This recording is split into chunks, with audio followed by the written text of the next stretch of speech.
All right, so if you guys watched the Ohio State Buckeyes video with my daughter, then you know exactly what's going on right here, and you came to check it out. More of that in 1 second.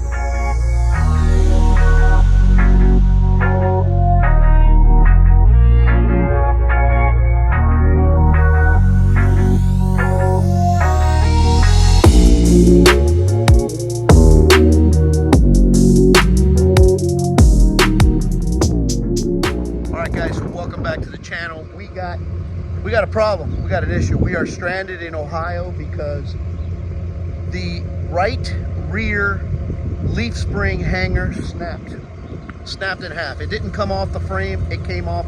The two ears broke. I'll show you guys a couple pictures here so you guys can check this out.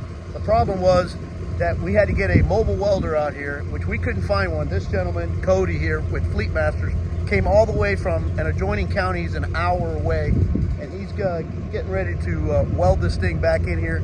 It's been a backwards and forwards situation with my roadside assistant, with the manufacturer of the frame, and Affinity Group. But believe it or not, I know if you guys follow my channel, you know I do a lot of business with them. They are a great company to work with. But we got this going on. I'm going to turn it around and I'm going to show you guys a little bit of what Cody's working on right now.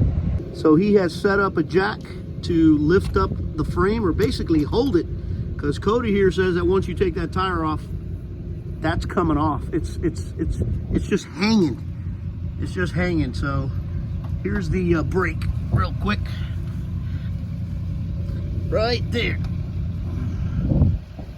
So we'll see. Cody's the expert here. He's with Masters, Fleet Masters, but he's got his own company coming up here, and I'll give you guys his information in case you're in the Lancaster or Columbus area.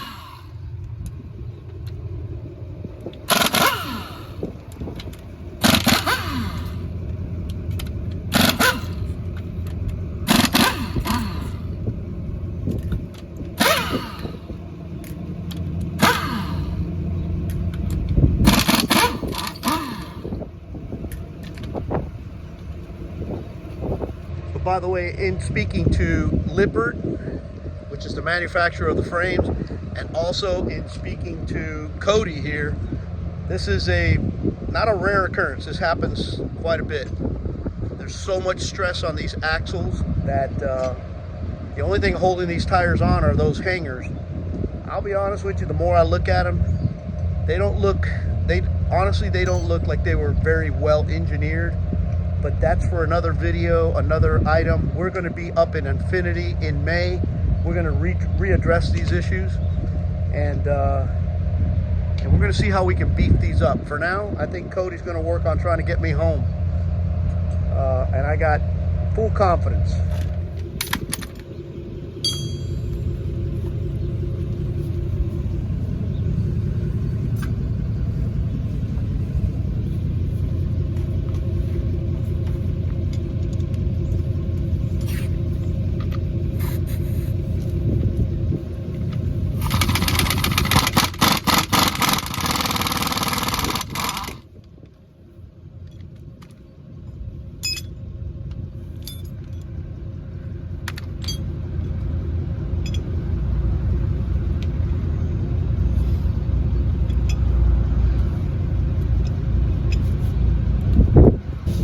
All right, so here are the two ears that Cody just took off, and one of the things he was explaining to me, which makes total sense, if you look at this part right here, you might not be able to tell on camera, but you see these bright areas right here? That's where it just recently snapped off. But right here, this area right here, it's been broken for a while. Right there, it's been broken for a while. This other one shows it even better. See these bright areas right here? That's where it just recently snapped. From here all the way to here, all this rust that's inside just basically tells you that it's been broken for a while. It was ready to go, and luckily it went at an intersection and not down the highway.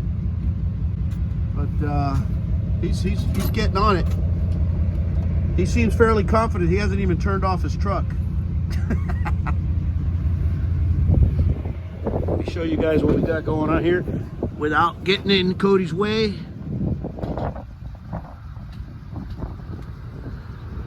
That's where the hanger goes.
Guys know I love to do my own stuff.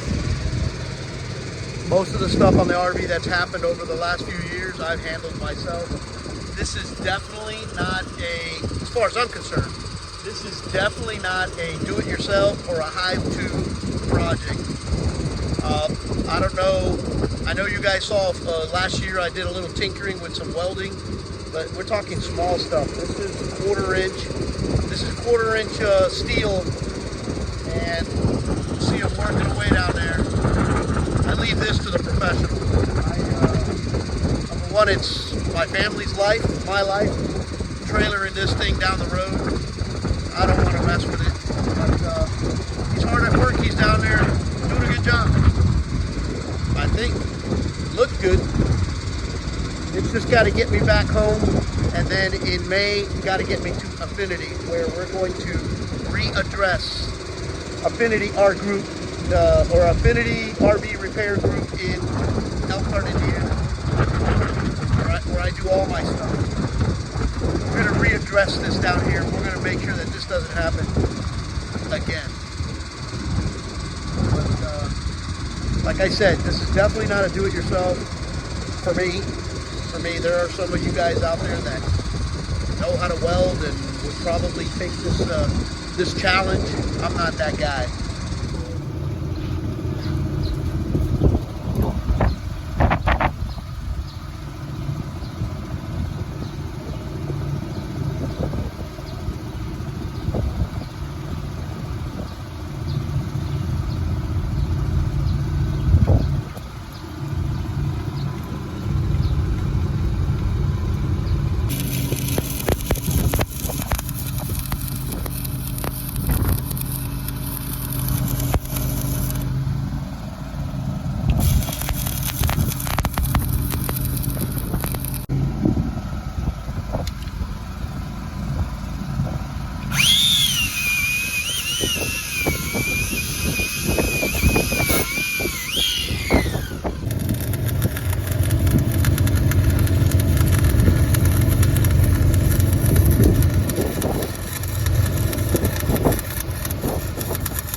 So we're done here. Cody has finished. He did a great job. Went in there and welded it. I'm sure I showed you guys a little bit of the footage. I'm sure you guys were able to see. Did the inside, the outside. It's all welded. I'll be honest with you, when you look at the other brackets, it's probably better and safer right now than the other ones. But I'll give you guys a summary on that in a minute. The tough stuff, the money, I'll share that with you guys and everything. I'll give you guys a summary in a little bit. We'll get Cody back on the road here. And then I'll go in where it's a little warm and I'll come back and finish this up. All right, good morning guys. So I promised you guys a status report or a summary of what happened. I got busy yesterday, so I didn't tape that part. So it is the next day. Good morning, welcome back to the channel. Hope you guys enjoyed. It is a very short video, but it was definitely a video that I wanted to make because the more research I did on this issue, the more I find out that this is a problem across the industry. There is a lot of issues with leaf spring hangers on all makes and models. Remember, if you know anything about the industry, just about every coach out there on the road is riding on a Lippert product, a Lippert frame. So basically it's all the same thing. I don't care what you own, a Grand Design, a Keystone, whatever. You pick the make, model, whatever you want. They're all riding on Lippert frames. And the more research I do, the more I realize that it is an issue. It is a prevalent issue with the frames, with these hangers. I'll be perfectly honest with you. I'm getting a little bit off topic, but I'll get right back to that in a minute. So basically what happened is, you guys saw it, the hanger came loose. And I wanted to share you guys what I went through to give you guys a heads up. It wasn't a very difficult process. However, locating somebody that would do this repair, I started working on it, and it became quite cumbersome. You just can't, you don't find people, welders that'll work on this type of equipment, often. There was a lot of RV repair guys that the campground here had, cards for, but nobody would do welding. I found this gentleman out of Lancaster, Ohio, which is, I want to say, one county or one city over. It took the guy about an hour to get here. But I say I found him. Technically, I didn't find him. So let me tell you what I did. Once I realized that this was going to be more involved, I decided to contact my roadside service that I pay for. The one that I have is CoachNet. There are many out there to choose from. There's Good Sam Roadside, there's CoachNet, there's AAA, there's a bunch of different ones, and there's a bunch of different roadside assistance programs that are specific to RVing. We chose CoachNet well, actually I've had CoachNet since the day that I bought my RV. And the reason I chose them because the reviews were that they were very good. And I'll be honest with you, I had never used CoachNet, thank God, knock on wood. I've never had to use them. You know, it's one of those things where you want to have it, but you hope you never have to use it. Well, this was the first time that I actually used them, and I got to tell you right now, an honest review on CoachNet, I was pleasantly surprised. So the service that we have is called the Premium Towable, and I pay, I think, $260 a year. And as far as I'm concerned, I've had them now for 3 years or 4. So when you do the math, just this one service call got about all my money back, or just a little short, and I'll share that with you guys now. So going back to CoachNet, I contacted them. They were very helpful. Now, mind you, this happened on a Friday afternoon, so it was difficult, but they worked diligently on Friday. They worked on Saturday all day. Then finally on Sunday, they called me and they told me they had found a provider, but the provider wasn't able to come out till Monday. Luckily, I was in a situation where this campground took us in, and it was easy for me to just stand by. Now, this issue could have been a lot worse had I been on the side of the road somewhere on a weekend. So just food for thought. It's very difficult to find somebody that'll come out and do this work on the side of the road in a hurry, especially if it's a weekend. But that's neither here nor there. I contacted CoachNet. They got me a provider. That provider called me within 20 minutes of CoachNet giving me all his information. We coordinated, and he told me he'd be out here on Monday between 9:30 and 10:30, and clockwork. He called me like at 9:20, 9:30, and he told me he was 10 minutes out. He pulled up and he immediately got to work. Now, the way CoachNet works, and I don't know about any other provider, I can just tell you how CoachNet works. CoachNet paid for the actual service call. So whatever Fleet Masters, which is the company that came out to help, whatever they charge for the service call, whatever they charge for the mileage to get out here, CoachNet paid for that. I wish I could give you guys a dollar amount on that, but I cannot because he wouldn't tell me. He wouldn't tell me. Believe it or not, I don't think he knew. I don't think the gentleman that came out here knew. I think that was a company thing. CoachNet paid them directly. According to my contract, my only cost was the actual labor, how long he was out here. Now, I will tell you this, mobile welders, they can range anywhere between $100 an hour to upwards of $300 an hour, which I found out when I was doing my own research when this whole thing happened. Fleet Masters charged $150 an hour, and they were out here 2 hours. Well, they were out here a little bit over 2 hours, but the gentleman, Cody, just put down for 2 hours. He did a great job. So I paid out of pocket $300 to Fleet Masters, and he was out here and he did it all. He welded the piece back. He installed or reconnected the hanger, put the tire back. He left it ready to go. I didn't even have to dirty my hands. So he did everything. So that's it. That's what I wanted to share with you guys. It was a $300 charge for the actual labor itself. Now, one thing that I am going to try to do is my policy, CoachNet, has trip interruption. I also, in my policy, is covered trip interruption. So since this was a interruption of our trip, I'm going to reach out to them tomorrow. I'm going to do one better. I'm going to have Myrna, who happens to be very good at arguing things on the phone. I'm going to have her call CoachNet tomorrow and see if we can get reimbursement for some, if not all, of the stay here at the campground, because it did interrupt our trip. I mean, it took away from things that we wanted to do. I had to be here to get this stuff repaired, but that's it. We are back up and running. I wanted to make this video to share it with you guys. I will tell you this. Oh, one thing I wanted to touch on. I did contact Lippert.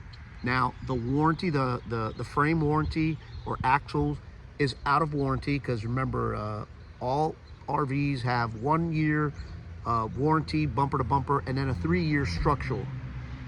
I did contact Lippert, explain to them the problem. I gotta tell you this, Lippert has a pretty good customer service. They actually have a great customer service, and they were very helpful. I mean, the service tech that I called, his name is Van, from Lippert. He was wonderful. He tried to help me on the phone with finding me somebody to repair. They are a pretty good organization. Now, I'm going to emphasize that they were pretty good, because I'll tell you what happened.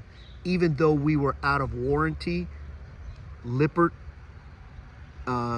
basically, as a one-time gesture, goodwill gesture, they sent me 2 hangers to my house to replace the one that's been repaired, and then the one for the other side. And then in addition to, they also sent me these things called a CV or a V-clip, that is basically to enhance the system that is currently installed. They sent me those for free.